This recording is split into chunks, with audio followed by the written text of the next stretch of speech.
जाम्बवंत कौन थे और वो कितने शक्तिशाली थे? आइए जानते हैं। जाम्बवंत रामायण के सबसे प्रमुख पात्रों में से एक हैं। हालांकि उनकी गिनती सप्त चिरंजीवियों में नहीं की जाती, किंतु वे भी एक चिरंजीवी ही थे जिन्होंने द्वापर युग में निर्माण लिया।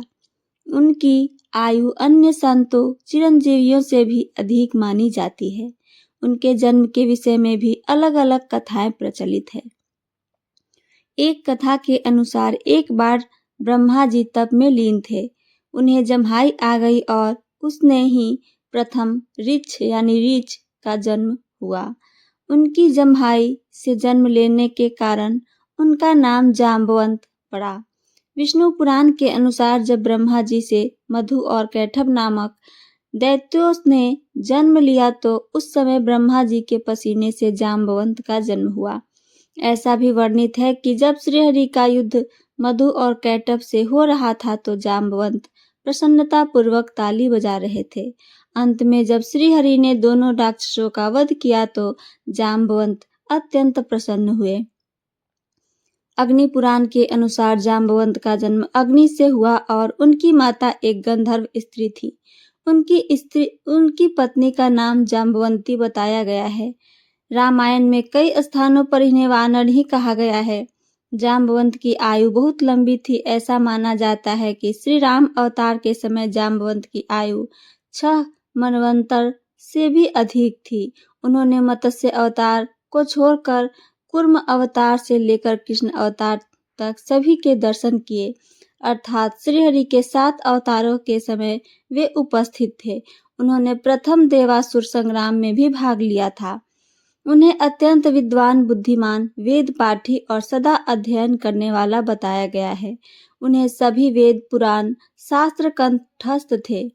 श्री राम की सेना में वे सबसे वयोवृद्ध और बुद्धिमान थे और इसी कारण श्री राम भी उनका बड़ा सम्मान करते थे और उनके सलाह लिया करते थे। उनका आकार बहुत ही विशाल बताया गया है। आकार में वे कुंभकर्ण से तनिक ही छोटे थे। जब लक्ष्मण को शक्ति लगी तो उन्होंने ही हनुमान को 4 दुर्लभ बूटियों के बारे में बताया था, जिनमें से एक संजीवनी थी। जब सुग्रीव ने वानर सेना को माता सीता की खोज में चारों दिशाओं में भेजा तो अंगद के नेतृत्व में जाम्बवंत, हनुमान इत्यादि दक्षिण दिशा में गए। सुग्रीव के विशेष रूप से जाम्बवंत को अंगद के साथ भेजा ताकि वे अपने अनुभव से दल का सुरक्षित नेतृत्व कर सकें। जब सागर तट पर पहुंचकर सभी उन विशाल समुद्र को देखकर हताश हो जाते हैं तो जाम्बवंत ही हनुमान को उनकी शक्तियों का आभास करवाते हैं, जिनके बाद हनुमान समुद्र को लांघते हैं। लंका कांड में जाम्बवंत के विषय में अधिक वर्णन दिया गया है। उन्होंने बड़ी चतुराई से सेना का संचालन किया और एक मार्गदर्शक की भूमिका निभाई। रामचरितमानस के अनुसार उन्होंने युद्ध में वज्रकूप नामक राक्षस का वध किया था। उन्होंने रावण से भी युद्ध किया और उस पर पाद प्रहार किया, जिससे रावण मूर्छित हो गया। मेघनाद से भी उनके युद्ध का वर्णन है। जब मेघनाद की फेंकी शक्ति को उन्होंने हवा में ही पकड़कर उस पर ही छोड़ दिया। उसी युद्ध में जाम्बवंत के प्रहारों से मेघनाद भी मूर्छित हो गया था। भागवत पुराण और विष्णु पुराण में जाम्बवंत की शक्ति के विषय में बताया गया है।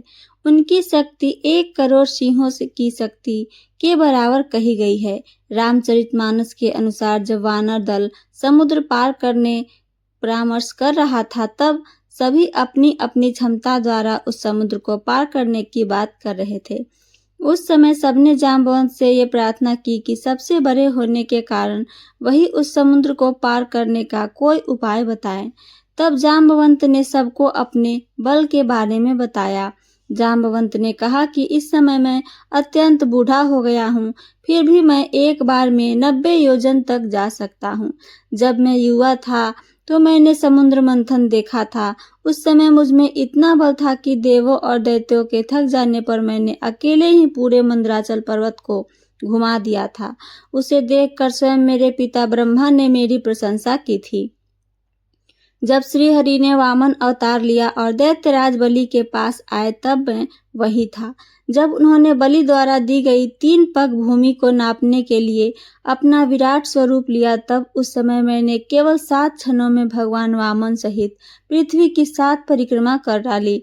जब मैं परिक्रमा कर वापस लौटा तब भगवान वामन दैत्यराज बलि को पूरी तरह बांध भी नहीं पाए थे। कहीं कहीं उनके द्वारा पृथ्वी पर 12 परिक्रमा करने के बारे में लिखा गया है। ये सुनकर सबने पूछा कि आप इतने शक्तिशाली थे तो आपका बल क्षीण कैसे हो गया। इस पर जाम्बवंत बताते हैं कि भगवान वामन के पृथ्वी को नापते समय जब मैं अत्यंत तीव्र वेग से उनकी परिक्रमा कर रहा था तो अंतिम परिक्रमा के समय मेरे पैर के अंगूठे का नाखून महामेरु पर्वत से छू गया, जिससे उसका शिखर खंडित हो गया। इसे मेरु ने अपना अपमान माना और मुझे मेरे बल के क्षीण हो जाने का श्राप दे दिया। जब लंका युद्ध समाप्त हुआ तो श्री राम सबके बल की प्रशंसा कर रहे थे। उस समय जाम्बवंत बड़े निराश होकर श्री राम के पास आए और उनसे कहा कि प्रभु, मैंने तो सोचा था कि युगों बाद मुझे इस युद्ध में आनंद आएगा, किंतु पूरा युद्ध समाप्त हो गया और मेरे शरीर से पसीने की एक बूंद भी नहीं गिरी। लगता है मुझे वास्तविक युद्ध के लिए अभी और प्रतीक्षा करनी होगी। उन्हें ऐसा कहते देख श्री राम समझ गए कि जाम्बवंत के मन में अहंकार आ गया है। तब उन्होंने जाम्बवंत से कहा कि प्रतीक्षा करो, द्वापर में स्वयं तुम्हारी युद्धाभिलाषा पूर्ण करूंगा। जब द्वापर में श्री कृष्ण ने अवतार लिया तो सत्यराजित ने उन पर समयांतक मणि के चोरी का आरोप लगा दी। वास्तव में वो मणि सत्यराजित का ही भाई ले गया था, जिसे एक शेर ने मार दिया। फिर जाम्बवंत ने उस सिंह को मारकर वो मणि अपनी बेटी को दे दी।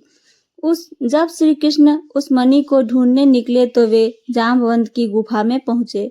वहां जब उन्होंने मणि देखी तो उसे लेना चाहा।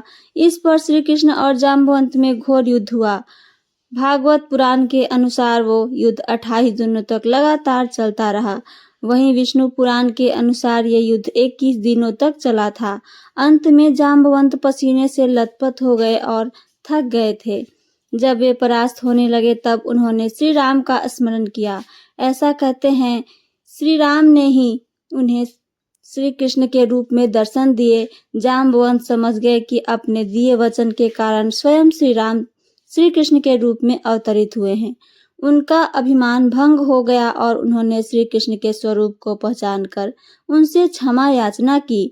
बाद में उन्होंने अपनी पुत्री जाम्बवंती का विवाह श्री कृष्ण से कर दिया और स्वयं निर्वाण ले लिया। ऐसा माना जाता है कि जाम्बवंत ने ही जामथुन नगर बसाया था, जो आज मध्य प्रदेश के रतलाम जिले में है। यहाँ पर एक गुफा है जिसे जाम्बवंत गुफा के नाम से जाना जाता है। इसके अतिरिक्त उत्तर प्रदेश के बरेली में भी जाम्बवंत तपो गुफा नामक एक गुफा है। माना जाता है कि जाम्बवंत यही त्रेता से द्वापर तक प्रतीक्षा की थी। गुजरात के राणा वाव में भी एक प्राचीन गुफा है जिसे जाम्बवंत की गुफा ही माना जाता है। तो ये थी मेरी आज की कहानी और इससे जुड़ी जानकारी। मेरी कहानी और जानकारी आप सबको पसंद आती है तो चैनल को सब्सक्राइब और वीडियो को लाइक करना ना भूलें। साथ साथ अपना कमेंट करके हमें ज़रूर बताइए। सुनने के लिए धन्यवाद। जय श्री राम।